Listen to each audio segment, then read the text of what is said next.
ሰላም እንደምን ቆያችሁ ውድ የአንከር ዜና ቤተሰቦች፣ ሰላም ፍቅር ጤና ባላችሁበት ድረስ ያለን የሰዓቱን ዜና ይዘን ቀርበናል። ከሰሞኑ ከአቶ ዮሐንስ ቧያለው፣ አቶ ክርስቲያን ታደለና ሌሎች ፖለቲከኛ ፓርቲዎች በቅርታ ለመፈታት የይቅርታ ፎርም ሞልተው ማስገባታቸውና ይቅርታ ለገና እንደሚደረግላቸው የተለያዩ መረጃዎች ሲሰራጩ ነበር። እኛም ይህንን ጉዳይ አጣርተን ዛሬ ለእናንተ በሰፊው ትንታኔ እናቀርባለን። ትላንት በምስክሮች ምክር ቤት ላይ የአማራ ክልል ንቅናቄ አብን ተመራጩ አበባው ደሳለኝ ዶክተር በማንነታቸው በፖለቲካ መልከታቸው ከ2 ዓመት ከ6 ወር በላይ ታስሮ የሚገኙ የአማራ ፖለቲከኞች፣ ጋዜጠኛ፣ አንቂዎች፣ የሃይማኖት አባቶችና ላቀረበው የክስ ፍትህ ሚኒስቴር ማስረጃ ማቅረብ ባለመቻሉ ፍተው እንደሚገኙ ተናግሯል። ሚኒስቴር ማስረጃና ምስክር ማቅረብ ካልቻለን ክሱን እንዲያቋርጥም ጠይቀዋል። በማንነቱ አሊያም በፖለቲካ አቋሙ ብቻ የከሰስነው ሆነ ፍርድ ቤት ያቆምነው ሰው የለም ሲል ደግሞ የፍትህ ሚኒስቴር ሀና አርያ ስላሴ ተናግራለች። በሁለቱ ወገን መካከል የተለያዩ ሀሳቦች እየተነሱ ይገኛሉ። ከአማራ ክልል ጋር በተያያዘ በሽብር ክስ በተመሰረተባቸው ግለሰቦች የፍርድ ሂደት መጓተትም በፓርላማ ጥያቄ አስነስቷል። ሚኒስትሩ ማስረጃና ምስክር ማቅረብ ካልቻለ ክሱን እንዲያቋርጥም ተጠይቋል።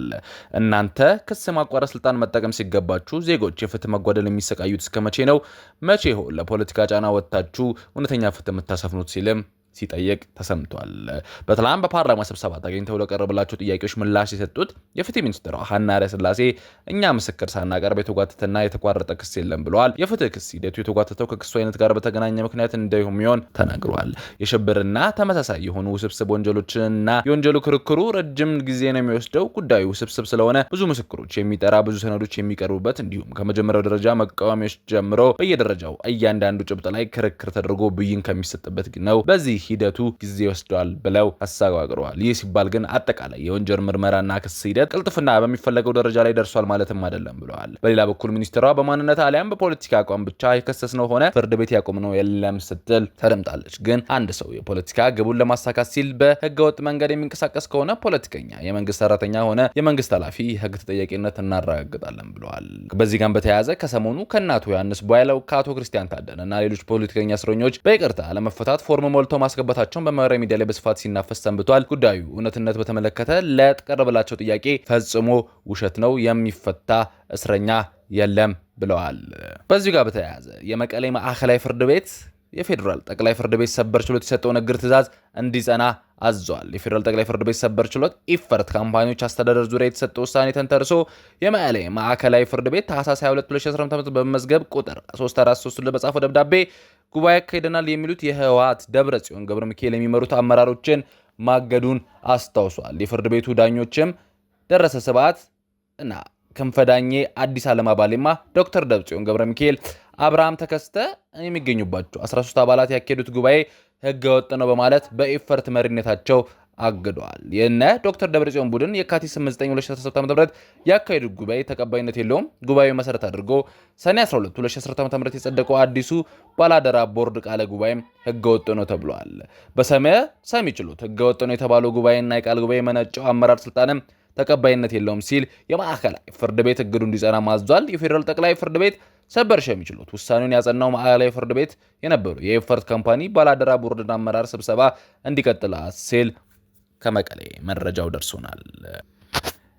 የተወደዳችሁ የአንከር ዜና ቤተሰቦች መረጃውን እየሰማችሁ አብራችሁን ስላላችሁ እናመሰግናለን። መረጃውን እየሰማችሁ ባላችሁበት ሁኔታም ላይክ፣ ሼር ማድረጋችሁ እንዳትረሱ። ለቻናላችን ለመንገዳ ከሆናችሁ ሰብስክራይብ አድርጋችሁ ከአንከር ዜና እንድትወዳጁ ገብዘናል።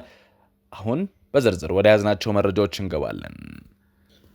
የኤርትራው ፕሬዝዳንት ኢሳያስ አፈወርቂ ለ2026 አስገራሚ መልእክት ተናግረዋል። ኢትዮጵያንም ወረፍ ሲያደርጉ ተደምጧል። በአዲስ ዓመት ባስተላለፉት መልእክታቸው ሀገራቸው ውስብስብ ቀጠናዊ ፈተናዎችን በጽናት መሻገሯን ገልጸው በሌላ በኩል የአስመራ አዲስ ዓመት ዋዜማ ዝግጅት ላይ የቀረበ ወታደራዊ ይዘት ያለው ኪነ ጥበብ ትርኢቶችን የሀገሩ ወቅታዊ ደህንነት ስሜት የሚያንጸባርቁ ሆነው ተገኝተዋል ሲሉ ተደምጠዋል። ፕሬዝዳንት ኢሳያስ ባስተላለፉትና ኤርትራ መንግስት ሚዲያዎች በተሰራጨው መልእክት በተጠናቀቀው ዓመት ዓለም አቀፍም ሆነ አካባቢ ደረጃ ሰላምንና መረጋጋትን የጋራ ልማት ጉዞን የሚፈታተኑ ውስብስብ ክስተቶች የተስተዋሉበት እንደነበረ አጽንኦትም ሰጥቷል። በቀጠናው ከባድ ቀውሶች በገነኑበት በዚህ ወቅትም የኤርትራ ህዝብ መንግስትም እንደወትሮ ሁሉንም ክስተቶች፣ ፈተናዎችን በአስተዋይነት በትዕግስት በጽናት ታጥቀው በመመከት ሀገራዊ መረጋጋትን፣ ሉዓላዊነትን ለማስጠበቅ በቅቷል ሲሉ ተደምጠዋል።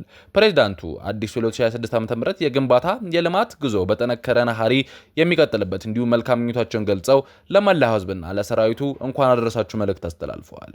ፕሬዝዳንቱ መልእክቱ በሰላምና በልማት ዙሪያ ያተኮረ ቢሆንም በአስመራ ከተማ በተከናወነ የአዲስ አበባ ዋዜማ ዝግጅት ላይ ግን የጦርነት ዝግጅትና ብሔራዊ ስሜትን የሚቀሰቅሱ መልእክቶች በጉሉ ታይተዋል። በዝግጅቱ ላይ ወታደራዊ የደንብ ልብስ የለበሱ የኪነ ጥበብ ባለሙያዎች ያቀረቡት ትርኢትና ግጥሞች በቀጥታ ቀይ ባህር ባለቤትንና የድንበር ጉዳይን የሚመለከትም ነበር። ከቀረቡት መልእክቶች መካከልም የኤርትራ ባህር ለዘላለም የኤርትራ ነው፣ እንዲሁም ስንት ህልም አየን የሚፈታ የሚቆጠር፣ ስንት ድንበር የለሽ ፉከራ ሰማን የማይታሰር የማይቆጠር፣ የባህር ህልም ይበተናል ይናገር፣ ይህ ከደል ልሳን ይጮሃል፣ አፈር ሁሉ ይክሸፍ የሚሉ ጠንካራ የፖለቲካ መልእክት ያላቸው ይዘቶችም ይገኙበታል።